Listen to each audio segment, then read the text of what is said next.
gentlemen, can I interrupt, please? Thank you all for being with us on this wonderful, still sunny Wellington day. I hope you're enjoying the view. Thank you very much, Momentum, for your strong support of the Chamber and for this lunch series. And Graham and team, thank you very much for being with us today. And thank you very much, Rob and the New Zealand team also for being here today. Are you all happy with the election result? I am, because it was a clean result and we have clear direction. And I think in the context of today's lunch, it is really interesting that we now have a Prime Minister, or about to be Prime Minister, who regards tourism as the most important industry in the country and is going to take that portfolio.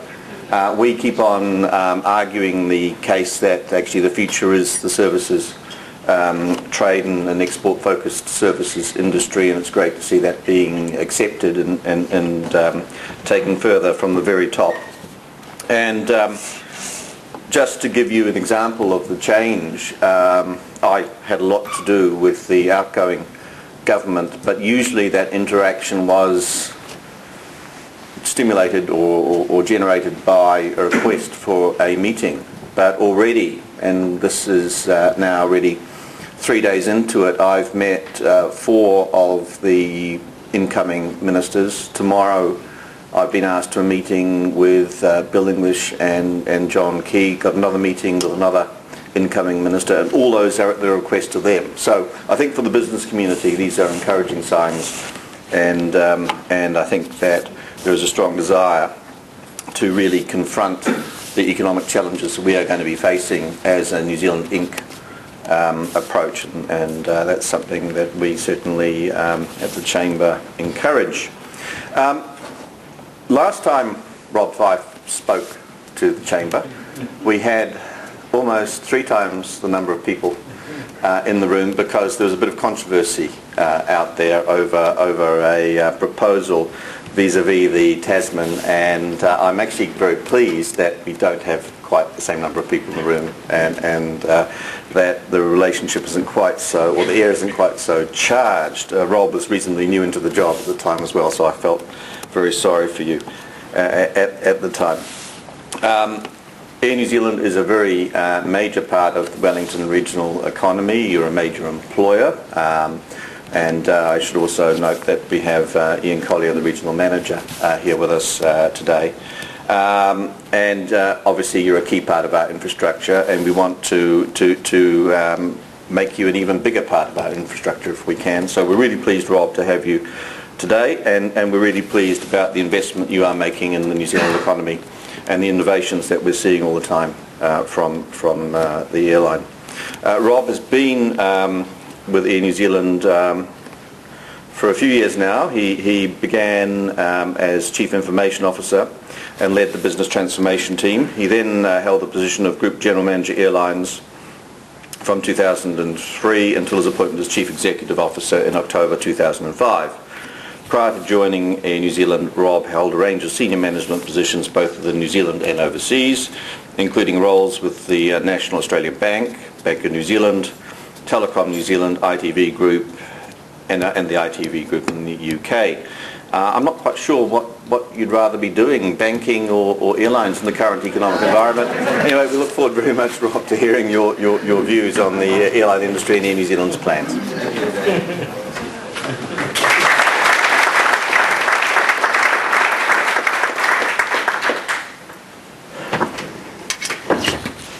Thanks, Charles. What I know I wouldn't rather be doing is back as CIO, because to be honest, I got appointed to that role. I didn't know the first thing about IT. My wife was working for Hewlett Packard at the time, and I remember going home from my first meeting with my new IT team and asking my wife what Linux was. And she told me at that stage I better find another job quick. So they put me in charge of strategy instead. Thanks for the opportunity. I titled my presentation today, How the Fortunes of Air New Zealand and New Zealand are inextricably linked. And I do value the opportunity to share a little bit of the Air New Zealand story. I'm going to do a very quick pass over it so that we do have some time for questions, because it did sound a bit like book club when I first arrived in here, and I heard all the kind of noise and chatter going on, so I'm sure there'll be plenty of issues on your mind that you'd like to better understand. I've set myself 3 goals for this 20 or 30 minutes. Firstly, to explain a little to you of how we're running the airline and the opportunities and challenges associated with doing that. I also want to try and describe the role that Air New Zealand does play in the context of New Zealand, and why I believe that no other airline is able to play that same role. And whilst that may sound as a slightly self-serving comment, I think there's some structural and economic reasons why that is the case.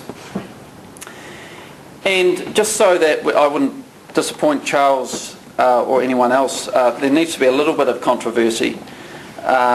So I do want to comment on the aspirations for Wellington to have long-haul services operating out of Wellington Airport, and just give you some of our perspective as to why, whilst we can understand the aspiration for Wellington, we actually believe there's a negative detriment to that proposal for the New Zealand economy. So I'm sure that'll be interesting. We'll leave that towards the end of the presentation. Hopefully we don't run out of time having whet your appetite. Air New Zealand's primary business is tourism. We also make a strong contribution in terms of trade flows and the cargo we carry, providing a network of services to meet the needs of business and leisure travellers. But as we build our business, we focus first and foremost on tourism. The focus of our network is routes to, from and within New Zealand. So that's what we're building our business to service, and that's what we've decided we want to be able to service those routes better than any other airline. That, for example, precludes that we would try and go and do another Ansett, for example. We think we can make a network work centred on New Zealand. We're not interested in going and playing in someone else's sandpit. 70% of the passengers on our long-haul services are visitors either coming to New Zealand or returning from a visit to New Zealand. That's actually quite unique. If you look at Qantas, they have about a 50-50 split. So about 50% is offshore originating and 50% is domestically originating in terms of their long-haul services. So we're very strongly oriented towards